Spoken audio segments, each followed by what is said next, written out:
Hey guys, so today I'm going to show you how I prep my raised beds to seed, and we'll be seeding some lettuce, spinach, kohlrabi, and carrots today. So I'm going to start by obviously taking the soaker hose off of the bed so I can work freely. I then went ahead and I just used this tool here to loosen up the soil under any of the weeds. And I'm more concerned here about the perennial weeds than I am about any annuals. So I'm looking at the dandelions and something we call stinkweed. I'm just loosening up the soil under them so that I can pull them out with the roots intact, and hopefully they won't return.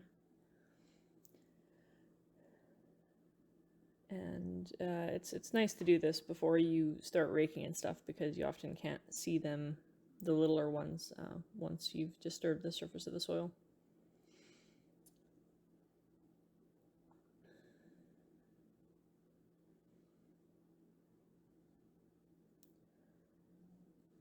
And now I'm just going to go ahead and remove those weeds, again making sure to remove the entire root. Sometimes the root doesn't come with the top, then I will go ahead and dig out deeper and make sure that I pull out the entire root. You can see the dandelions obviously have a taproot. The stinkweed has a cluster of fine roots. They're a little bit less particular about getting every single piece, but you want the clump. And yeah, so I'm just going to go ahead and clean up this bed. You can see I'm adopting my favorite frog position here. I really like the raised beds because I can sit forward like that. It looks strange and it looks a bit uncomfortable, but it's actually because I've wedged my legs in there in a way that they're comfortable. I'm not pushing myself forward to reach stuff. I'm just leaning on the frame of my own legs. So it's actually a lot less exhausting than leaning forward, because if you're just like on your knees leaning forward, you're balancing. There's both a push and a pull in your muscles, and it can be quite exhausting to do that. So I tend to alternate positions and brace myself forward in such a way that you can see I'm either leaning on my elbow or I'm leaning on my knees. And that way my body isn't actively using muscles to hold itself up while I'm also doing work. This particular day it was a bit cloudy. You can probably see the light exposure shifting from time to time. And it did start raining a little bit later on, so I didn't get to film everything that I wanted to film, but I think I've got enough here to at least give a good demonstration. I also find that on colder days I get tired more quickly. I worked pretty hard on what I wanted to do on this particular day. This was Saturday, and burnt myself out a little bit, but I had a day to rest, and that helped a lot. So now I'm just going to rake off all of the detritus of last year's beans. I think was in this bed before. Just gonna gather all that up. And I'm just going to rough up the surface with the rake and level out the bed a little bit. You can see the edges have sunk down a little bit, so I'm just evening it out a bit more and checking for any big chunks of plant matter that will get in the way of seeding. And then I'm going to go get this little hand tiller. Now this is a mechanical tiller, not a motorized tiller. It basically just helps break up any large chunks that are in the soil. This bed's pretty good, but I figured I'd demonstrate how I use this. The top of this bed has a fair bit of manure on it, and so it's able to make a nice tilth quite easily. This bed over here does not have manure on the surface, and you can see it's a little bit rougher, and so the tiller helps to just break up some of those bigger chunks of clay and stuff. And if you have a hard packed surface, this unit can really help to break up that surface, so you can get a nice tilth. Now, tilth is a word we use to describe a nice, soft, loamy, friable soil. And again, friable is another one of these fancy words. Basically, it just means that you can pick up a handful of soil and it's all in fine particles. It's not clumping together. And that makes an ideal sowing surface to seed into, because obviously the big chunks can inhibit seed growth, germination, the root development and stuff. I'm just going to go ahead and top up this bed with manure. This bed did not get a fresh load of manure last year because I had planted potatoes in it before I had picked up my manure. So I'm going to add some. This also helps because I have a very sandy clay soil. The manure on the surface of the soil helps keep the soil from caking. A sandy clay soil, once the rain hits it, kind of creates a nice little seal on top and becomes quite hard and compacted right on the surface, which for some kinds of seeds can be very difficult to break through, especially for small seeds like lettuce and carrots. So I like to top dress with manure. One, this bed needs it just for nutrient purposes, but also to help keep the surface of the soil uncompacted so that the seedlings can break through once they germinate. And you'll see where I later sow the carrots that I will also be top dressing that with a little bit of manure for the same purpose, just because once the manure gets a little bit mixed in, then sometimes the sand can be more on the surface, and then you can have that compaction problem. So I'm just going to go ahead and mark off. I'm using a somewhat square foot planting method. I'm not terribly particular. I know these beds are approximately 3 feet by 9 feet, so I just sort of mark off in thirds. And then I'm just going to mark off my spaces, check my garden plan. You saw me make that in a previous video. I'll link that down below. And just sort of mark off my spaces, and then I'll start seeding.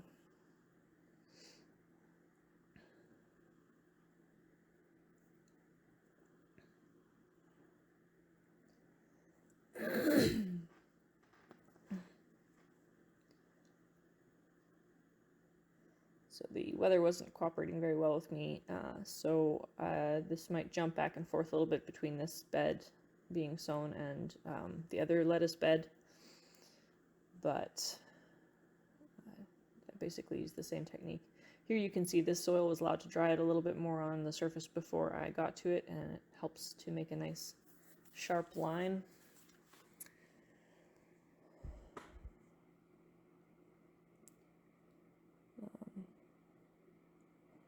So I'm just sort of estimating how much space I'm giving my different kinds of lettuce in this case. I think I've got spinach at the end there. I do also sometimes make adjustments to the plan while I'm seeding. And so I've got my pen there that I can help just jot that down quickly so I don't forget what was sown and when.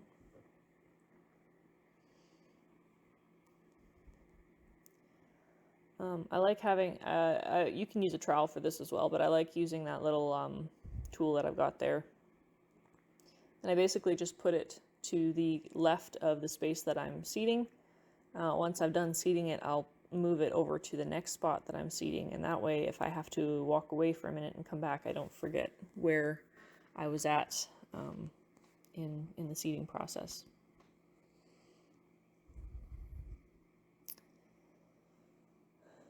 In this case, I had just written down lettuce for a good maybe 4-foot section there, and so I did end up jotting in the types of lettuce I had in what order as I seeded them, just so that I would have a reference point.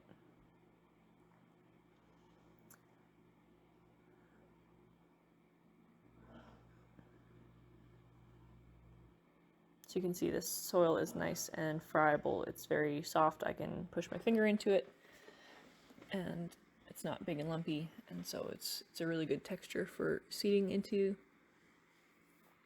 And I'm just spacing out my spinach maybe 2.5 inches apart. and I'll just drop the seeds in there. I'm trying to make these holes not too deep, but still distinct enough that I can find them when I go to sow. And the spinach seed are fairly large. This is a light colored seed in this case, and so it's quite easy to just drop one in each spot. Some of them might get two, and that's not really a problem. I can thin them out if I need to. Probably won't though.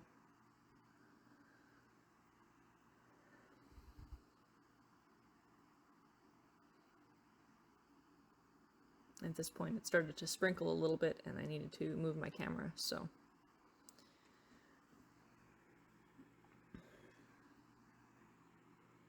I'll pick back up in this previous bed. And here I'm sowing a type of lettuce. I only want to put 2 in each square foot for this particular kind of lettuce because it's a bit of a bigger leaf lettuce. And this is a pelleted seed. As you can see, the seed is quite visible on the camera even. Most lettuce seed is going to be very small and hard to see once it's on the soil. So pelleted seed can be nice for visibility of thinning them out and stuff. And here I'm just marking down where I've put the different varieties.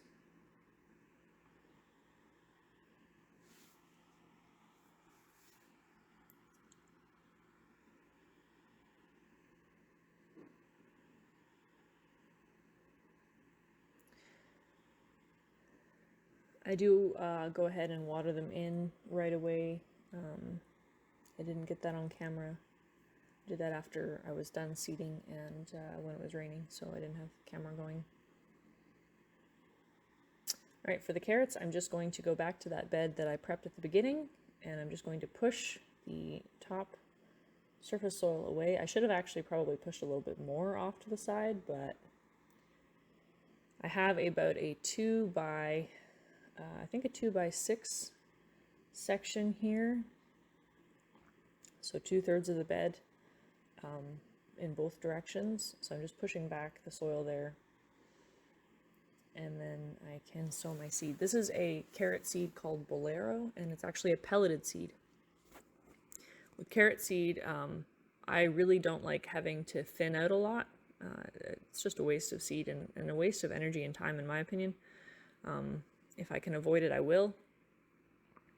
So I actually prefer to get pelleted seed when I can. Some of the fun varieties of carrots I'll be sowing later this week don't come pelleted, and that's fine. I'll manage, but I do really enjoy using a pelleted seed, especially for a large area.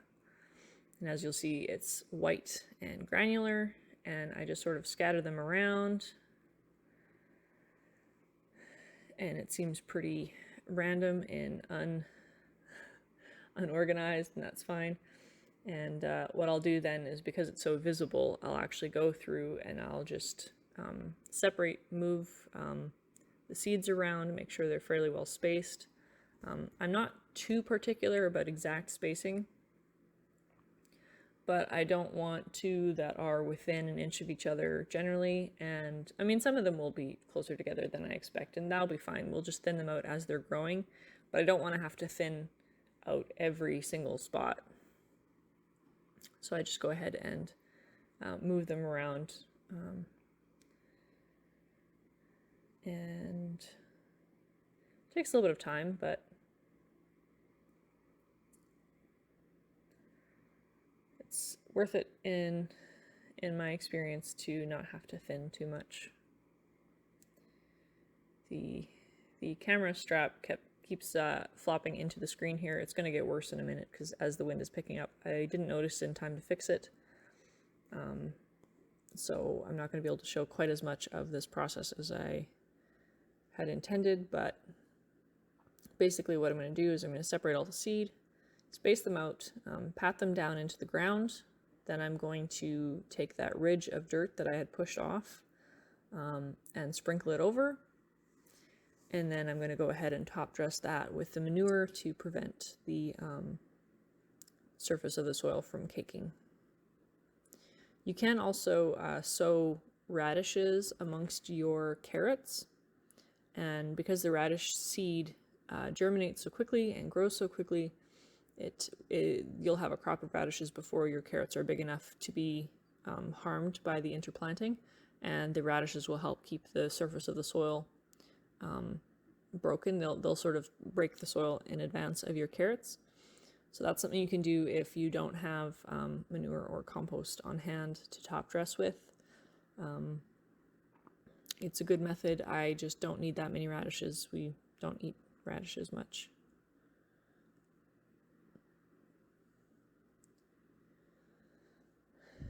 So yeah, that's I think that's all that I've got to show in this particular video. I'll be seeing you again this week talking about testing soil for nutrients, as well as testing the soil temperature to decide on when to plant things. That video should be coming out in the next couple of days here, depending on how long it takes me to edit and upload it. And I think that's what I've got scheduled for this week. Oh, the other video I want to do this week is talking about plant support structures, so like fences or frames, trellises for peas, supports for tomatoes, things like that.